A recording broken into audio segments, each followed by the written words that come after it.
ॐ सहना भवतु सहनौ भुनक्तु सह वीर्यं करवावहै तेजस्विनावधीतमस्तु मा विद्विषावहै।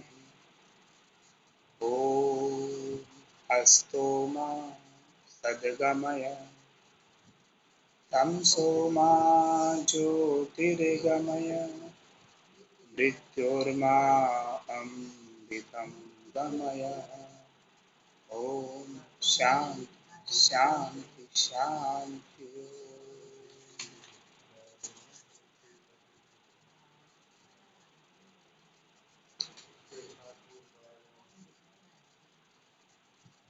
प्रिय छात्रों, पीछे हमने देखा कर्म सिद्धांत और आज का जो हमारा विषय है श्रीमद् भगवद गीता के अनुसार लोक संग्रह। तो लोक संग्रह क्या है, इस पर आज हम चर्चा करेंगे। तो एक श्लोक है, साधकात् प्रभु सिद्धाभ्याम जायते लोक संग्रह येनोन्य मार्गम परित्यज्य भवन्ति धार्मिका जना। तो सबसे पहले हम लोक संग्रह शब्द की बात करते हैं। तो लोक क्या है? तो कहते हैं कि लोक शब्द स्वर्ग, मृत्यु और पाताल, इन तीनों का वाचक है। हम तीन लोकों की बात करते हैं, त्रिलोकी बोलते हैं। भगवान शिव को हम क्या बोलते हैं? त्रिलोकी बोलते हैं। तो कौन कौन से तीन लोक? तो कह रहे हैं स्वर्गलोक, मृत्युलोक और पाताल लोक। ये तीन लोकों का वाचक है लोक शब्द। इन तीनों लोकों की मर्यादा को स्थायी रखने के लिए कर्म करना लोक संग्रह कहलाता है। तो इन तीनों लोकों की मर्यादा को बनाए रखने के लिए हमें कर्म करना चाहिए और जिससे कि इनकी मर्यादा बनी रहती है। और मर्यादा को बनाए रखने के लिए जो कर्म किया जाता है वो कर्म करना ही लोक संग्रह है। यह लोक संग्रह जो है वो मनुष्य के अधीन है। कुछ लोग ये सोचते हैं कि भाई ये हमारे अधीन नहीं है। नहीं नहीं, ये संपूर्ण लोक संग्रह जो है वो मनुष्य के अधीन है, क्योंकि मनुष्य शरीर में या मनुष्य शरीर से, शरीर के अंदर या शरीर के द्वारा शरीर से किए गए कर्मों के फल स्वरूप में ही स्वर्ग, मृत्यु, पाताल, स्वर्ग और नरक आदि लोगों को प्राप्त करता है। तो इसलिए हमें हमेशा मर्यादापूर्ण आचरण करना चाहिए। अब यहाँ पे हम थोड़ा सा इसका और विश्लेषण करते हैं। पहले जिसको लोग आदर की दृष्टि से देखते हैं, आदर्श मानते हैं, उसके आचरणों तथा वचनों से लोग उन मार्ग से बचकर सन्मार्ग में चले आते, सन्मार्ग की ओर जाते हैं। अर्थात जो लोग आदर्श हैं, जो लोग तपस्वी हैं, जो लोग ज्ञानी हैं, जो लोग ऋषि हैं, ऐसे व्यक्तियों के द्वारा किए गए आचरण या कही गई बातों पर यदि हम चलते हैं तो अधो मार्ग से हम बच करके सन्मार्ग की ओर चल सकते हैं। ठीक है। उनके द्वारा लोक संग्रह होता है, अर्थात जो अच्छी बातें हमने जीवन में ढाली, उनके ऊपर आचरण किया, तो वो लोक संग्रह होता है। यह लोक संग्रह साधक, सिद्धि और भगवान, इन तीनों के लिए होता है।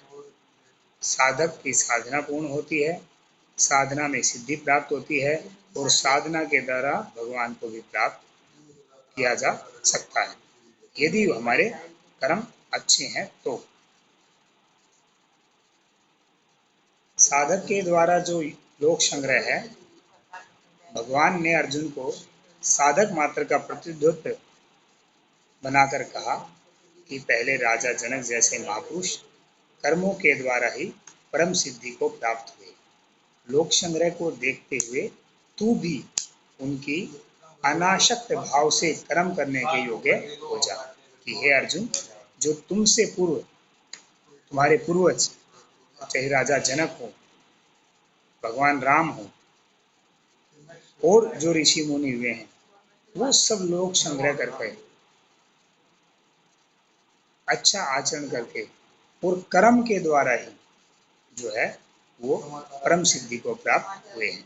तो तुझे भी कर्म करना चाहिए। सिद्धि के द्वारा लोक संग्रह, सिद्ध महापुरुष जो जो आचरण करते हैं, अन्य मनुष्यों को भी वैसा ही आचरण करना चाहिए। और वे अपनी वाणी से जो कुछ कहते हैं, दूसरे लोग भी उसी का अनुवर्त करते हैं।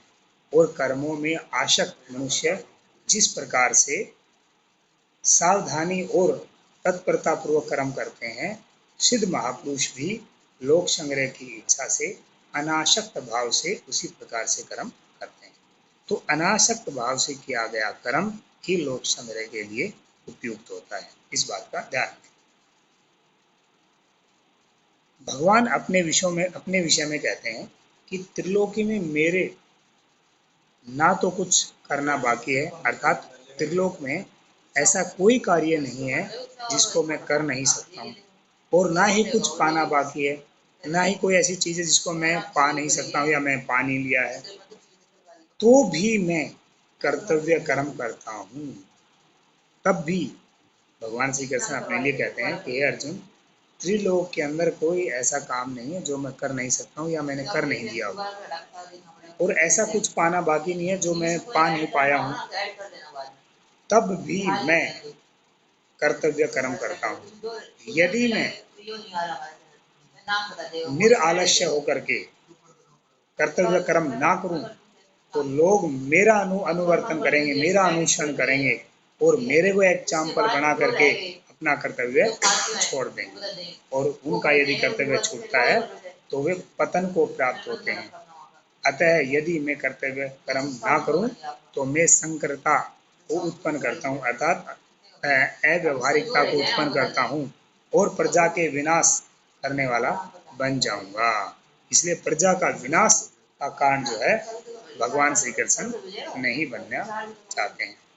तात्पर्य यह है कि वास्तव में लोक संग्रह भगवान और सिद्धों के द्वारा ही होता है, क्योंकि उनका अपना कोई स्वार्थ नहीं होता है। ऐसे तो साधक भी मर्यादा में चलता है और उनके द्वारा लोक संग्रह होता है, पर वैसा लोक संग्रह नहीं होता है क्योंकि साधक में अपने कल्याण का प्रयोजन होता है। और कौन सा कल्याण? मोक्ष का कल्याण, मोक्ष का स्वार्थ उसमें भी होता है। तो ये जो लोक कल्याण है वो सिद्ध पुरुष जो होते हैं, जो जीवंत मुक्ति को प्राप्त कर लेते हैं और जो ईश्वर के सदृश शक्तिशाली होते हैं, वही करते हैं और नहीं करते। आगे बात करते हैं। तीसरे अध्याय का 9वां श्लोक है श्रीमद् भगवद गीता का। यज्जार्थ कर्मणो अन्यत्र लोको अयम कर्म बंधन है, तदर्थम कर्म है कौन्तेय मुक्त संग समाचर है। कह रहे भाई, इसमें कोई संदेह नहीं है, यह सारा संसार कर्म में लगे हुए मनुष्य कर्म के कारण ही बंधा हुआ है। ये पूरा संसार जो चल रहा है, ये पूरी दुनिया जो चल रही है, ये कर्म के बंधन में बंधी हुई है और वो कर्म बंधन का कारण भी है। तो कह रहे हैं इसमें कोई संदेह नहीं है, यह सारा संसार कर्म के कारण ही बंधा हुआ है, अर्थात मुक्त होने या मुक्त रहने में कर्म ही बाधक बना हुआ है, कर्म बाधक बना हुआ है। बंधन में न पड़े इसलिए लोग कर्म के त्याग का उपदेश करते हैं। क्या सोचते हैं कि कर्म को त्याग देते हैं तो कर्म के त्यागने से हमें कर्माशय नहीं बनेगा, कर्म बंधन नहीं होगा, लेकिन ऐसा नहीं है। परंतु जो कर्म यज्ञार्थ अर्थात यज्ञ की भावना से किया जाता है वह बंधन, उसमें बंधन नहीं होता है। जो काम यज्ञ की भावना से किया गया, जैसे हमने कल भी कहा, इदम न मम, इदम न मम, मेरा नहीं है। और इस भावना से, ये यज्ञ की भावना है जो सब कुछ हम अर्पित कर देते हैं, तो इस यज्ञ की भावना से किया जाने वाला कर्म बंधन का कारण नहीं बनता है। इसलिए हे कुंती पुत्र अर्जुन, मुक्त संग होकर अर्थात कर्म व कर्म फल में आसक्ति छोड़ करके सदा यजन के रूप में कर्म करते रहो, और यज्ञ की भावना से अर्थात भगवान को अर्पण करने के बाद से किए गए कर्म जो है वो कर्म बंधन में नहीं बांधते हैं। हाँ जी। यज, यजन, यजन मतलब कर्म, यज मतलब कल्याण, त्यागना, यज मतलब अर्पण करना, यज मतलब सब कुछ अर्पित कर देना ईश्वर को, सब कुछ दे देना। और एक यज का मतलब जो 5 यज है, पितृ यज, देव यज, अतिथि यज, देव यज, ये ये भी होते हैं यज का मतलब। लेकिन यहाँ जो कर्म की बात है, तो जो काम कर रहे हो, तो पिछली क्लास में नहीं आया क्या? हाँ, कल भी नहीं और परसों भी नहीं आया था, 3 दिन से यही मैटर चल रहा है। नाम अलग अलग है लेकिन बात है कि ये काम उस ईश्वर के प्रति समर्पित समर्पित करके करें। अपने स्वार्थ के लिए काम, अपने लिए ना करें। अच्छा,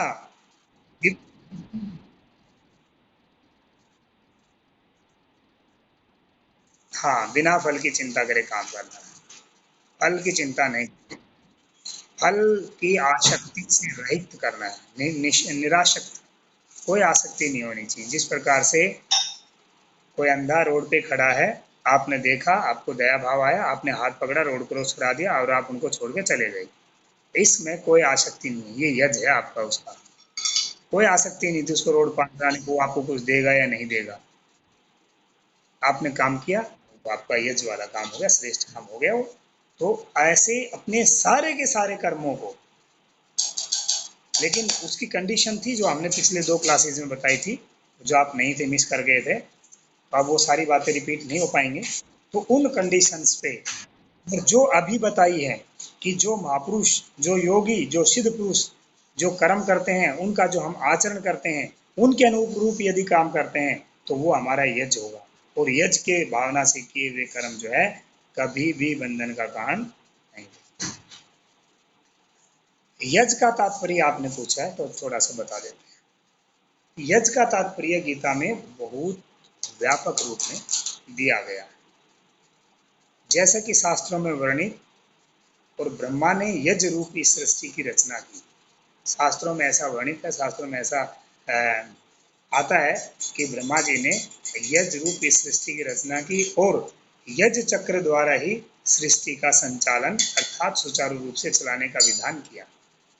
यज्ञ से सृष्टि की रचना की और यज्ञ चक्र के द्वारा ही सृष्टि का संचालन सुचारू रूप से वो का विधान किया, चलाने का विधान किया। स्पष्ट है कि यज्ञ से तात्पर्य अग्नि में हवन करने के साथ सांसारिक या स्वर्गीय सुखों की प्राप्ति के लिए की जाने वाली क्रियाओं के कथन करना भी है। दोबारा सुन लो, स्पष्ट होता है कि यज्ञ से तात्पर्य अग्नि में हवन करने के साथ साथ, अग्नि में हवन करना है वो तो यज्ञ है ही है, उसके साथ साथ सांसारिक या स्वर्गीय सुखों की प्राप्ति के लिए की जाने वाली क्रियाओं का कथन करना भी यज्ञ है। यज्ञ के अंतर्गत वे सभी कर्म आ जाते हैं जो व्यक्तिगत एवं सामूहिक रूप से इस सृष्टि के व्यापार में सुचारू रूप से संचालन में सहयोग देते हैं, वो सब कर्म आ गए, सभी कर्म आ गए जो व्यक्तिगत हो या सामूहिक रूप से इस सृष्टि के व्यापार में सुचारू रूप से संचालन में सहयोग करते हैं। आप ये देख लो कि आप सृष्टि के संचालन में सहयोग कर रहे हो या अपनी जेब भरने में सहयोग कर रहे हो, ये अब आपको अपने विवेक से सोचना पड़ेगा। और जो व्यक्ति सृष्टि के संचालन में सहयोग करता है वो कर्म बंधन से मुक्त हो जाता है, क्योंकि वो यज्ञ कर रहा है। हवन वाला यज्ञ भी है, इसलिए अतिथि यज्ञ का है। कोई दरबार में आ गया, कोई घर पे आ गया और लात मार के बाहर भगा दिया, भूखा भगा दिया, तो क्या वो यज्ञ है? अतिथि यज्ञ का मतलब था उसका सत्कार करना, उसका सम्मान करना। ऐसे ही देव यज्ञ, देवताओं का अभी देखो चल रहे हैं, पितृयज्ञ चल रहा है आजकल, पितृपक्ष चल रहा है ना, श्राद्ध। तो हम अपने पूर्वजों को श्राद्ध के द्वारा सम्मान दे रहे हैं। तो देव यज्ञ, पितृयज्ञ, अतिथि यज्ञ, तो 5 प्रकार के जो यज्ञ हैं, ये सारे के सारे यज्ञ। अग्निहोत्र तो केवल एक ही यज्ञ है जो अग्नि और हवन सामग्री से किया जाता है। उसके बाद जो 4 यज्ञ बच गए हैं, वो 4 तो आपका व्यवहार है 4 स्तर पे। तो वही कह रहे हैं कि यज्ञ का तात्पर्य केवल अग्नि, हवन सामग्री आदि ही नहीं है, अपितु इसके साथ साथ सांसारिक या स्वर्गीय सुखों की प्राप्ति हेतु किए जाने वाली क्रियाओं का भी है। तो क्रियाएं क्या? कर्म है, जो डेली रूटीन में हम कर्म कर रहे हैं उनसे। कर्म विपाक प्रक्रिया के सिद्धांत के अनुसार हर कर्म का फल बंधन कारक है, और जिस प्रकार की भावना बुद्धि रखकर कर्म किया जाता है, कर्ता को उसका वैसा ही फल भोगना पड़ता है। गीता ने मीमांसकों के सिद्धांत में यह सुधार किया कि यज्ञार्थ कर्म सृष्टि के सुचारू व्यवहार के लिए अवश्य है। यज्ञार्थ कर्म किसके लिए अवश्य है? सृष्टि के सुचारू व्यवहार के लिए अवश्य है, किंतु वे सब फलांश त्याग कर सम्यक बुद्धि से किए जाएं तो। यदि हम फलांश में रहेंगे, फल की इच्छा में रहेंगे, तो वो यज्ञ के रूप में नहीं होगा। वो सृष्टि को सुचारू रूप से चलाने में सहयोग नहीं होगा। वो तो अपनी जेब भरने में, अपने स्वार्थ सिद्धि में ही रहेगा। यज्ञार्थ कर्मों में केवल श्रोत्र यज्ञों का ही नहीं, बल्कि स्मार्त यज्ञ तथा चतुर्वर्णीय व्यवस्था के अनुसार सभी व्यवहारपरिक कर्मों का भी समावेश है। तो जो 4 वर्ण व्यवस्था बनाई है, वो जाति से नहीं, वो कर्म से होनी चाहिए, और कर्म के द्वारा उस व्यवस्था को बनाए रखना, और श्रोत्र आदि जो वेद आदि शास्त्रों के मंत्रों के द्वारा जो हवन किया जाता है उसको बनाए रखना। ये इसमें यदि व्यवहारिक कर्मों के अंदर ये समावेश हो जाए तो यज्ञार्थ कर्म बंधक नहीं होंगे। यदि ये सब समावेश हो जाए तो यज्ञार्थ कर्म बंधक नहीं होंगे, और यदि ये समावेश नहीं है तो फिर वो व्यक्तिगत कर्म है, उसमें आपको यज्ञार्थ कर्म नहीं। आगे कहें 3 अध्याय के 25वें श्लोक में, सत्ताम कर्मण्यः विद्वांसो यथा कुर्वन्ति भारतः कुर्याद् संसिद्धिस्था सक्तश्च क्लेशुरेः संग्रहम्। हे अर्जुन, लोक संग्रह की इच्छा रखने वाले ज्ञानी जन को कर्म में फल की आसक्ति छोड़ करके उसी प्रकार से व्यवहार करना चाहिए जिस प्रकार कर्म में आसक्त अज्ञानी लोग करते हैं। कहने का तात्पर्य है कि लोक संग्रह की इच्छा रखने वाले ज्ञानी को, तो लोक संग्रह क्या है? लोक का कल्याण करना। और ये पिछले श्लोक में ये कहा था कि वो कौन कर सकता है? कि वो साधक नहीं कर सकता है, सिद्ध पुरुष और देवता कर सकता है। जो देव पुरुष है, भगवान सदृश है, जैसे भगवान श्री कृष्ण थे, भगवान राम थे, या जो ऐसे ऋषि हैं जो जीवन समाधि को प्राप्त हो गए हैं, स्वामी दयानंद, रामकृष्ण परमहंस, आदि गुरु शंकराचार्य, जो जिनकी जीवंत मुक्ति हो गई है, ऐसे लोग भी कर सकते हैं। तो कह रहे लोक संग्रह की इच्छा रखने वाले ज्ञानी जन को कर्म में फल की आसक्ति छोड़ करके उसी प्रकार व्यवहार करना चाहिए जिस प्रकार कर्म में आसक्त अज्ञान लोग करते हैं। ज्ञानी लोग कर्म में आसक्त होकर करते हैं ना, तो इसी प्रकार उस साधु को, उस ज्ञानी को भी कर्म की आसक्ति को छोड़ करके ऐसे ही व्यवहार करना चाहिए। जिस तत्परता से आसक्त अज्ञानी लोग अपने कर्म करते हैं, उसी तत्परता से कर्म में अनासक्त विद्वत जनों को कर्म करते रहना चाहिए। ऐसा भगवान श्री कृष्ण कह रहे हैं। न बुद्धि भेदम जन येद यज्ञानाम कर्म संगी नाम जोशयेत सर्वकर्माणि विद्वान युक्तम समाचरण। तो कह रहे हैं ज्ञानी पुरुष कर्म फलाशक्ति, कर्म के फल की आसक्ति अज्ञानी व्यक्तियों में भेद बुद्धि उत्पन्न कर रहे हैं। ज्ञानी पुरुष जो है वो कर्म फल की आसक्ति को अज्ञान व्यक्तियों में भेद बुद्धि उत्पन्न कर रहे हैं। अर्थात ये बता रहे हैं कि भाई देखो, ये आसक्त है और ये अनासक्त है, ऐसा करणीय है और ऐसा नहीं करनी है। और स्वयं स्थित प्रज्ञ हो, अपने कर्तव्य रूप कर्मों को करते हुए अन्यों से भी सत्कर्म करवाएं।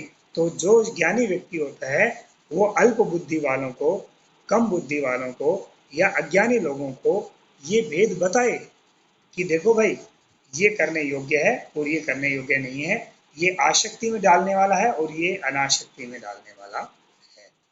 कहने का तात्पर्य है कि लोक संग्रह के लिए स्वयं तो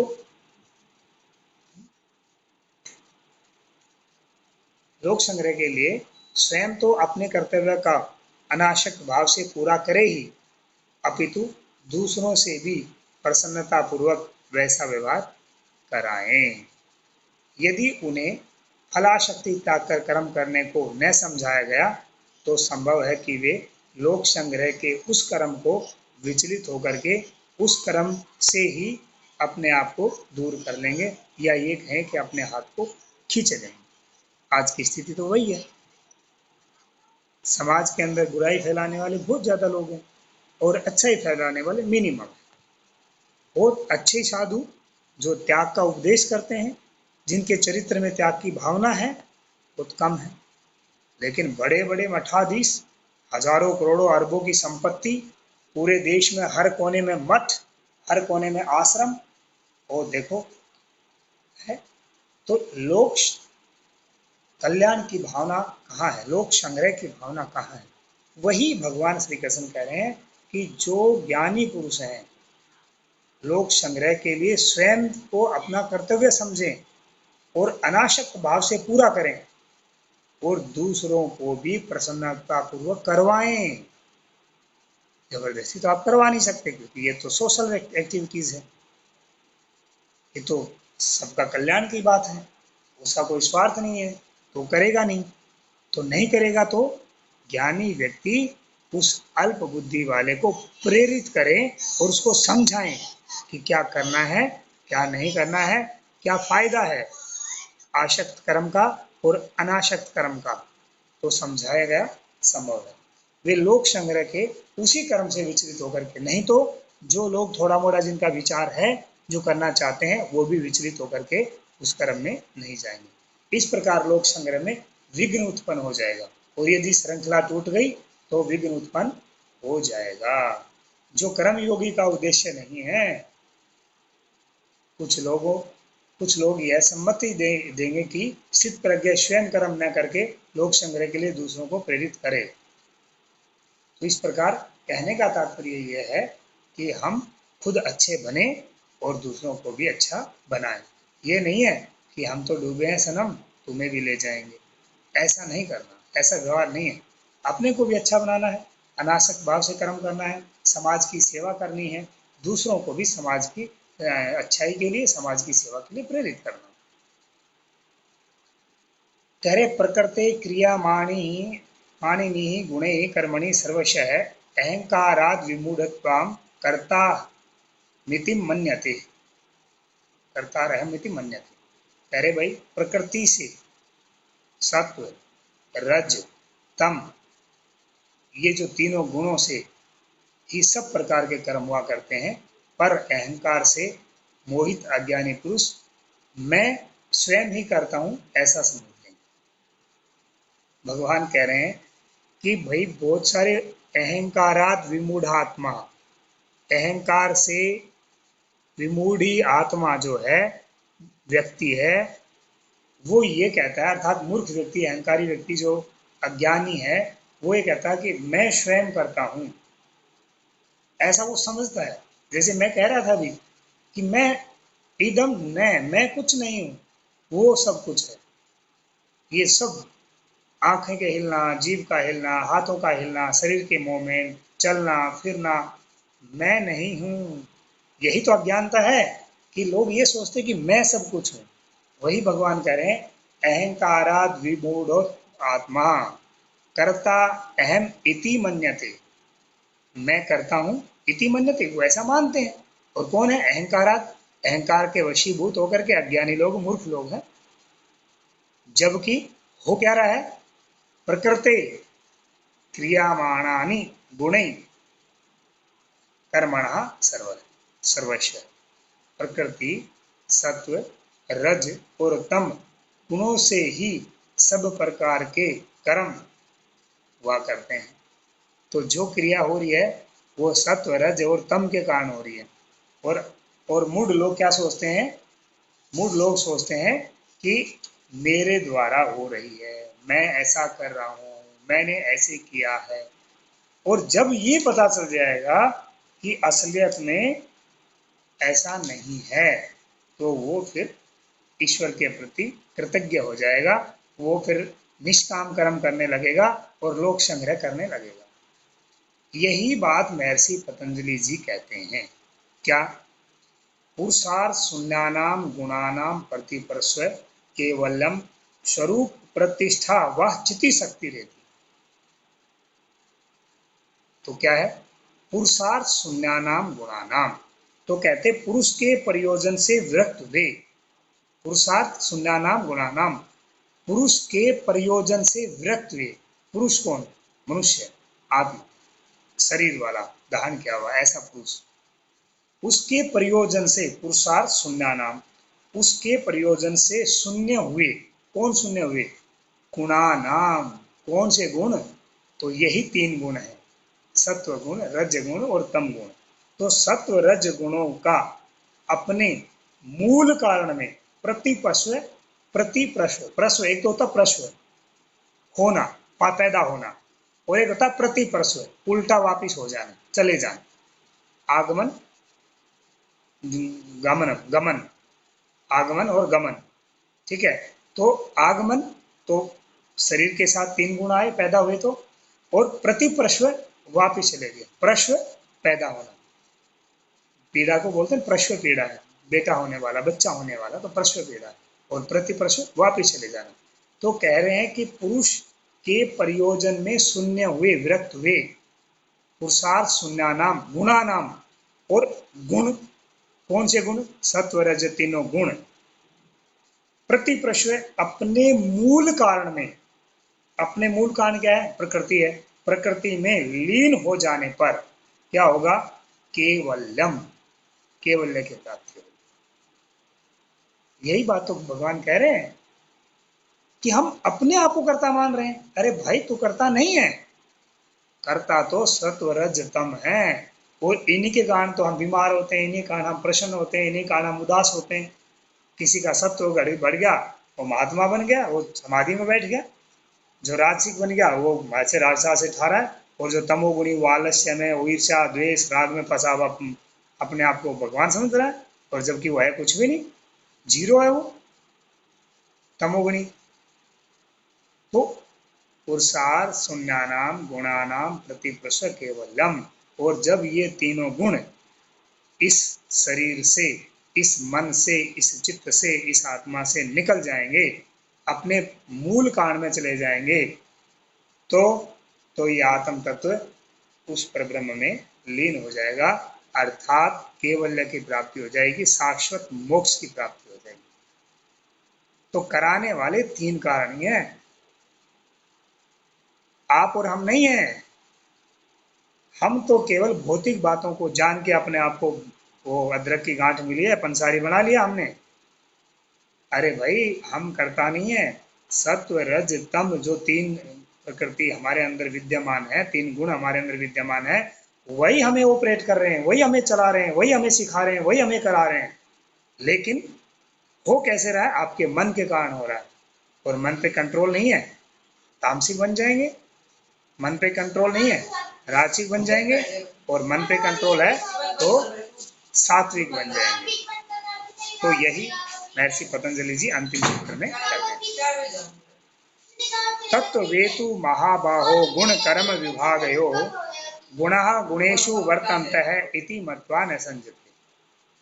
भगवान कहते हैं कि हे महाबाहो, हे महान भुजाओं वाले, हे डोले सोले वाले अर्जुन, जो व्यक्ति तत्वविद है अर्थात तत्व को जानने वाला है और गुण और कर्म इन दोनों के विभाग को भेद को समझता है, वह यह जानकर कि मैं कर्म नहीं कर रहा हूँ, मेरे मुझसे संबंध सत्व रज तम ये गुण ही प्रकृति के सत्व रज तम गुणों पर क्रिया कर रहे हैं, गुणों में आसक्त होकर के उनके जाल में नहीं फंसता।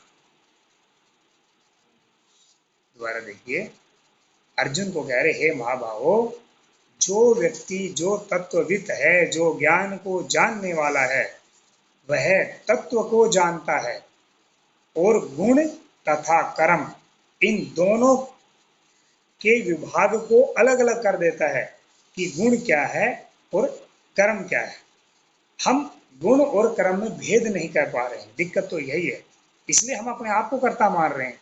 तो कह रहे कि जो गुण गुणः गुणेषु वर्तन्ते इति मत्वा न संजते, तो गुण और कर्म इन दोनों के विभाग को भेद को जो समझ जाता है, वह यह जानकर कि मैं कर्म नहीं कर रहा हूँ, मेरे मुझसे संबंधित सत्व रज और तम ये गुण ही प्रकृति के सत्व रज और तम गुणों पर क्रिया कर रहे हैं, उनके प्रकृति के सत्व रज तम गुणों पर प्रक्रिया कर रहे हैं अर्थात प्रतिक्रिया कर रहे हैं, गुणों में आसक्त होकर उनके जाल में नहीं फंसना चाहिए।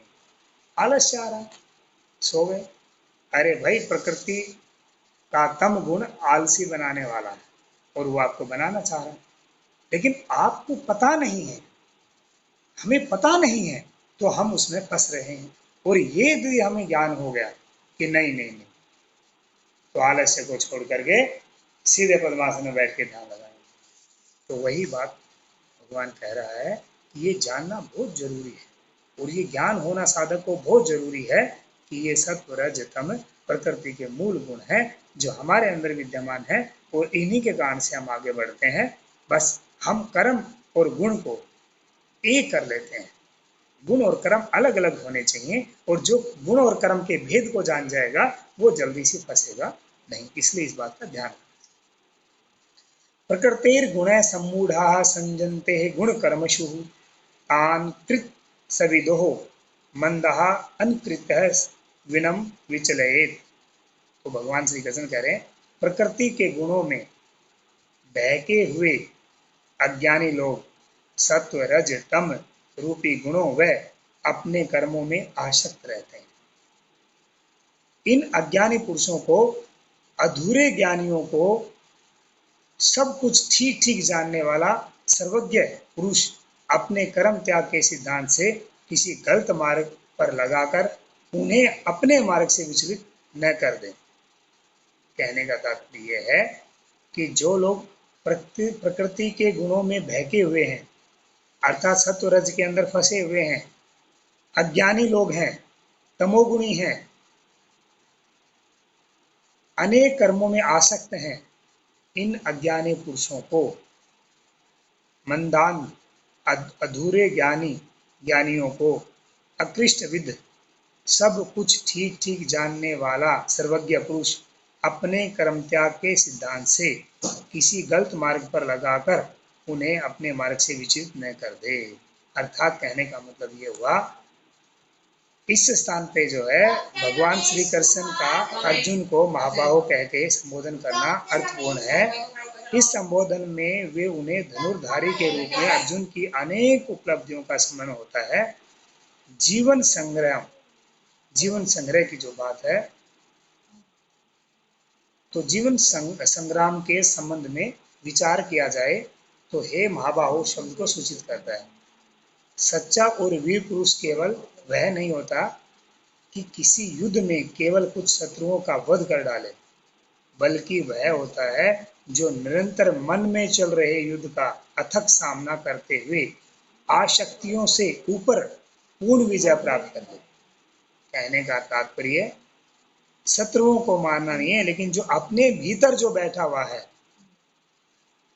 उस मन के ऊपर कंट्रोल करना, उस मन वाले शत्रु को समझाना, उस मन में जो निरंतर चल रहे हैं उस युद्ध को जो जीत लेता है, मन को जो जीत लेता है, वो असली महाभाव है। उसका सामना करते हुए आशक्तियों से ऊपर, अपनी आसक्तियों के ऊपर विजय प्राप्त करना जो है वो महाभाव है। वही पुरुष वास्तव में वीर है। कर्म के क्षेत्र में परिस्थितियों पर आधिपत्य स्थापित करने कर्म करता है और वही अपराजय है, वही वीर है। कर्म तो आपत्ति तो आएंगी, समस्याएं तो आएंगी, मन बहकेगा, इधर उधर की बातें करेगा, लेकिन उन सब के होते हुए भी जो व्यक्ति अपने ऊपर कंट्रोल कर ले, समय के अनुसार अपने आप को जीत ले, वही अपराजय है, वही वीर है। तत्पश्चात जो है निशस्त्र होकर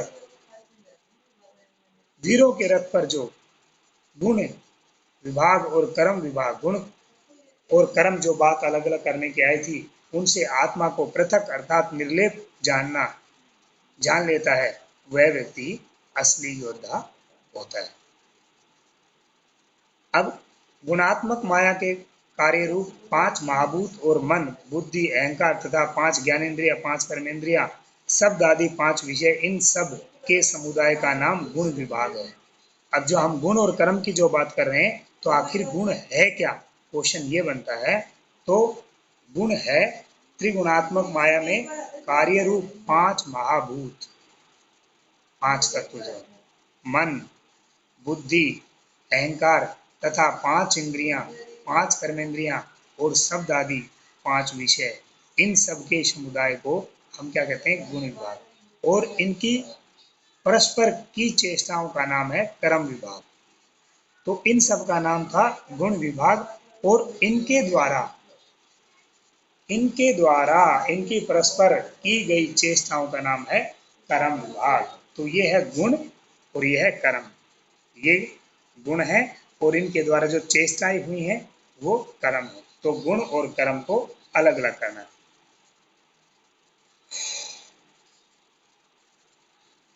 अरविंद, महर्षि अरविंद हुए हैं, योगी हुए हैं, काफी अच्छे, काफी विद्वान आदमी थे। वो कहते हैं सत्व, रज और तम, ये 3 प्रकृति है, गुण है। प्रकृति के 3 गुण है। सत्व बुद्धि का बीज है, इसका कार्य है शुभ, सामंजस्य, सुख और प्रकाश। यह प्रकृति के कार्यों को सुरक्षित करता है। फिर है रजोगुण, रजोगुण शक्ति और कर्म का बीज है, इसका अर्थ है कर्म, प्रयास, संघर्ष, काम, क्रोध आदि आवेश। और फिर आता है तमोगुण। तमोगुण जड़ता, अकर्मण्यता, अज्ञान का मूल कारण है, इसका कार्य है सत्व रज के कार्यों का विनाश करना, उनमें टांग अड़ाना। अंधकार, अयोग्यता, अक्रमक, यह गुणों का ही उनके कर्मों का विभाग है। तो आपको पता चल गया कि सत्व रज तम क्या है, गुण और कर्म क्या है, ये सारी चीजें आपको बता दी। उसके बाद भगवान श्री कृष्ण कहते हैं कि ठीक है, सारी बातें ठीक हो गई, अब देखो कैसे कर्म कर सकते हैं हम। तो कह रहे हैं कर्मण्यो ही संसिद्धिम स्थिरतः जनकदायक है, लोक संग्रह मेव अपि समस्या है कौन्तेय महर्षि। तो कह रहे हैं कि जिस प्रकार से हमारे पूर्वज जनकादि ने भी इसी प्रकार निष्काम भाव से कर्म करते हुए ही सिद्धि पाई थी, इस प्रकार लोक संग्रह जन कल्याण हेतु से भी कर्म करना ही उचित है।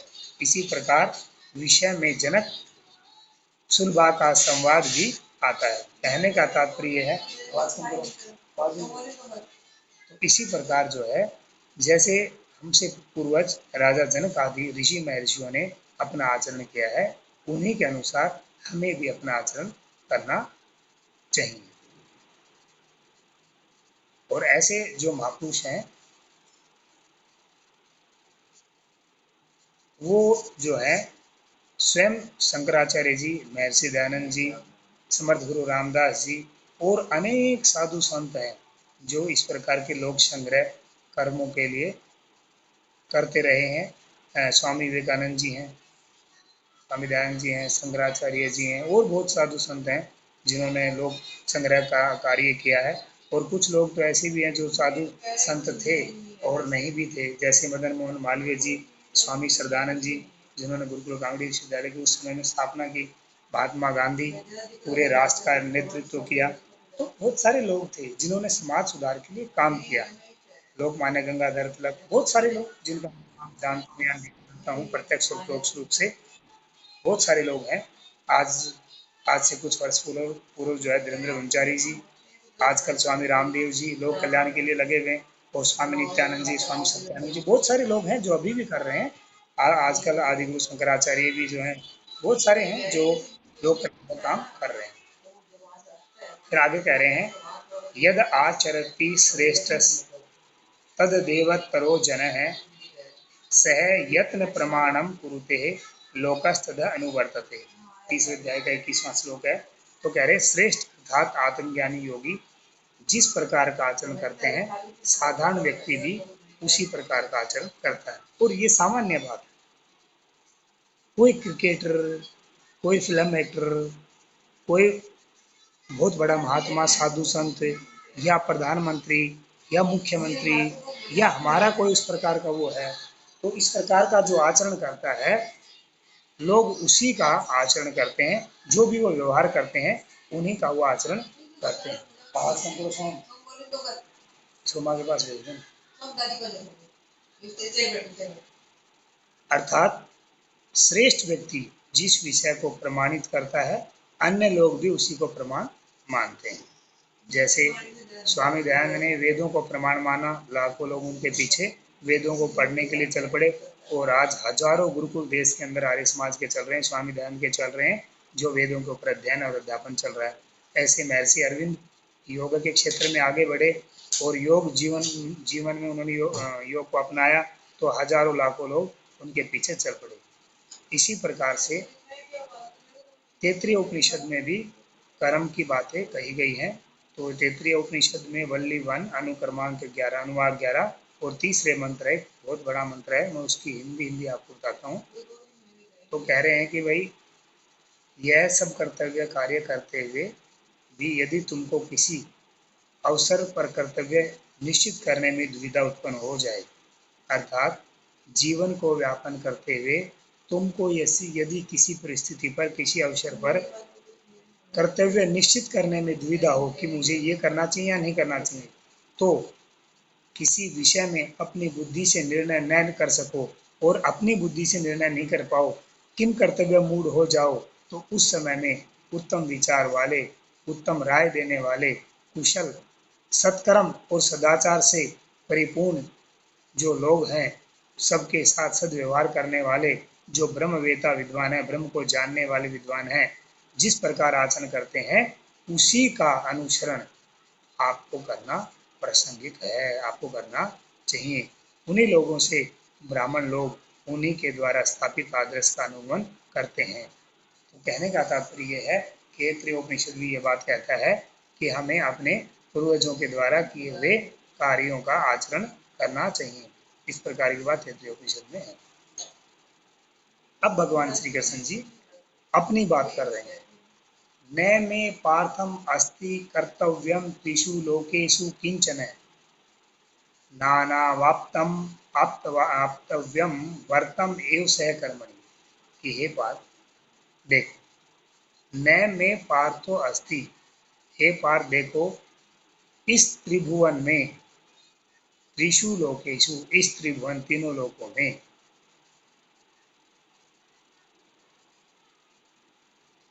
कोई भी कार्य, किसी भी प्रकार का कोई कार्य मेरे उसमें अर्थात त्रिभुवन में तीनों लोकों में अर्थात तीनों प्रकार के मित्र उदास कोई भी कार्य ऐसा नहीं है जो मैं नहीं कर सकता हूँ, और कोई मैं चीज आपतम प्राप्त करना चाहता हूँ और मुझे अप्राप्तव्य है, ऐसा भी नहीं है।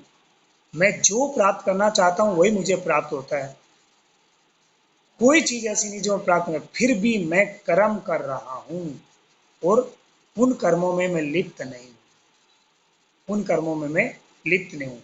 तो स्थित प्रज्ञ और ब्रह्म ज्ञानी के लिए कोई भी कर्म आवश्यक नहीं है, तो भी उसे अलिप्त भाव से कर्म करते रहना चाहिए।